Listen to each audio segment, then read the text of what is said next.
Welcome to my channel, Outspoken Samantha. If you are new here, welcome. I hope that you will subscribe. And if you're returning, welcome back. I hope that you are subscribed as well. And I appreciate your continued support on this channel. I do like to talk about news, current events, politics, anything going on in the world that I just think needs another opinion, particularly one of logic, reason, and sanity. So help me to grow this channel to hopefully reach more people that value those things.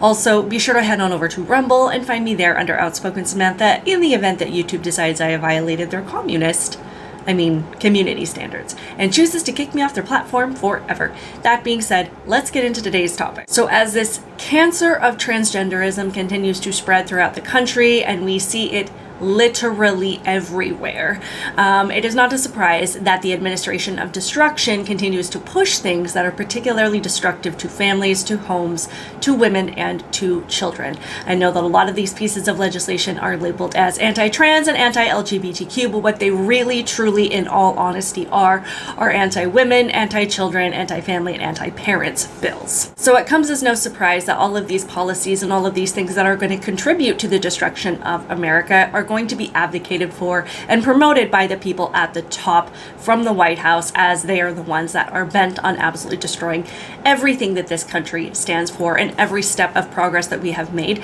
to establish equal opportunity, true equal opportunity for everybody in this country. So with all that being said, it comes as no surprise as well that they would continue to exploit people like Will Thomas / Leah Thomas and Dylan Mulvaney and put them at the forefront of this movement of destruction and make it seem like what they're really fighting for are equal rights, when in actuality we already had those things, and what they're doing is trying to destroy them, to divide us, and to get us to destroy ourselves, essentially. And what perfect way to do this than to use people that are completely narcissistic and not at all interested in the consequences of their actions, of the harm that they are personally causing, as long as they come out on top and as long as they get their way, which is embodied in people like Will Thomas / Leah Thomas, whatever you want to call him. So he did put out a video talking about these pieces of legislation that are supposedly just trampling all over trans rights without any awareness about the fact that this is taking rights away from women. And Riley Gaines, we love our Riley Gaines, called him out for this. My name is Leah Thomas. I'm a transgender woman, a former college swimmer, and the first trans athlete to be named Division I NCAA champion. I started swimming when I was 5 years old, and it has taught me so much. It has given me so many opportunities to learn, grow, develop, and connect with my peers. Opportunities that I wouldn't have gotten if I didn't have access to athletics. That's why it breaks my heart to see trans kids across the country lose out on these opportunities. The Department of Education has proposed a new rule for Title IX regarding transgender athletes. This rule would prohibit blanket bans on transgender kids, especially in grades K through 8. However, it would not prohibit discrimination against trans kids in the high school and college levels under the guise of competitive fairness. This rule is a good start. However, it is not enough. During this time of intense anti-trans backlash, the trans community needs explicit protections from discrimination in order to live our lives freely and equally. Will Thomas has been swimming since he was 5 years old. He has never been denied any opportunity. He has never been denied the chance to pursue something that he is passionate about. He spent almost 2 decades competing as a biological male, and he was perfectly fine with the policies in place that separated men from women and boys from girls, until he realized that as a male athlete, he could not hack it. He could not get that championship. So because of leftist lunatics, he was granted the opportunity to get that championship simply by changing his name and growing out his hair and being allowed to compete against biological females. And it was only at that time, when there was an outcry from females saying, hey, wait a second, this is stamping all over our rights, that he decided to play a victim. And then he decided that these policies that he himself has been adhering to for almost 20 years were unfair. And now he's advocating for policies that are going to deny an entire generation of women and young girls the same opportunities that he enjoyed for most of his life. I'm so sick and tired of hearing these people talk about their rights being stamped all over and being taken away from them when they have absolutely no awareness or no care for the reality of the rights that they are taking away from other people. That they come into the room, this guy with pink hair and earrings saying that he is now a woman, and then he calls himself a victim when people oppose it, when people react to it in a negative way. You put yourself in this situation. You are the one that called attention to this. You knew exactly what you were doing and you knew exactly what the reaction would be, but you made yourself a victim of it, and you absolutely have no care and no awareness and no desire to acknowledge what you are doing to yourself, the backlash that you are creating, the part that you are playing in this. And then he says that these rights are being put in place or kept in place, or these policies are being kept in place to keep biological males out of women's sports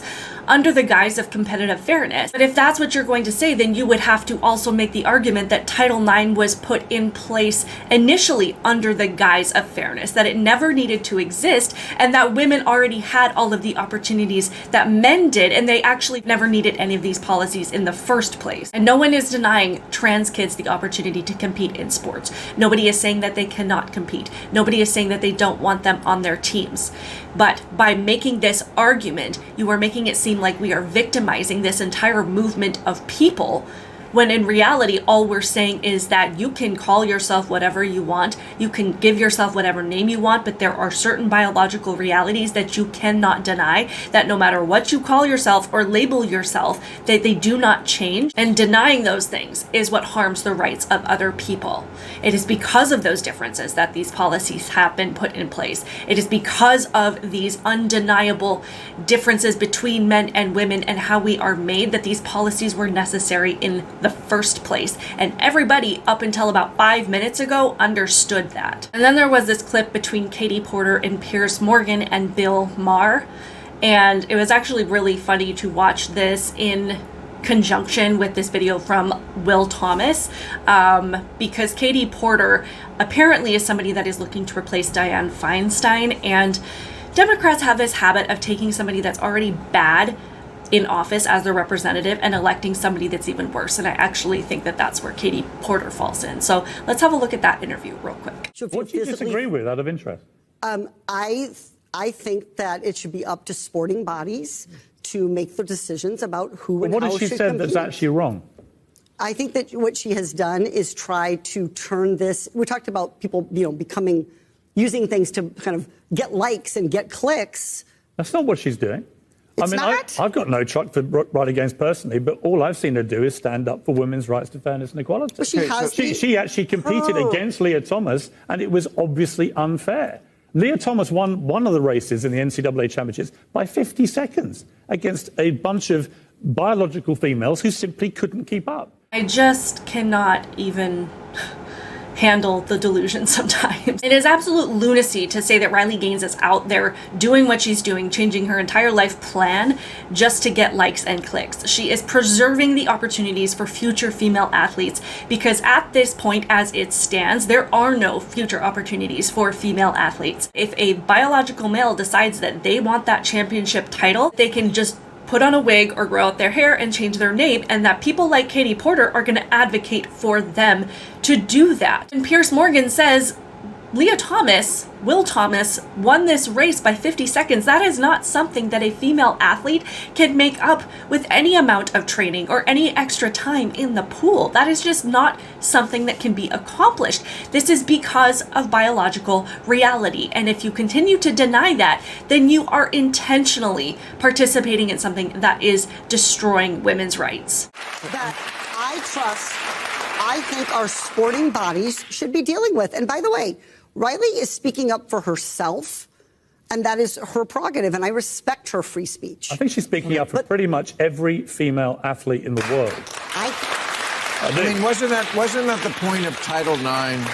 Title IX in the early 70s was something that was it was a major event in feminism. Piers Morgan is 100% right to say that Riley Gaines is speaking up for every single female athlete in the country who wants to have the same opportunities that men do, and that these opportunities are being very, very threatened right now. And if she really does respect Riley Gaines's right to free speech, then she should condemn the rioters and the mobsters who attacked her and shut down her speech and threatened her with violence simply for going there and offering her perspective and her lived experiences of being a woman that had to compete against a biological male. But Katie Porter is not going to do that, and I guarantee that she stands behind these people that actually attacked Riley Gaines for exercising her right to free speech. And I think it's really funny that it's the two men in the room that are defending women's rights, and they're saying, we don't want to take your rights away, and we don't want other men to take your rights away. And Katie Porter's the one sitting there saying, no, it's fine. You guys can take our rights.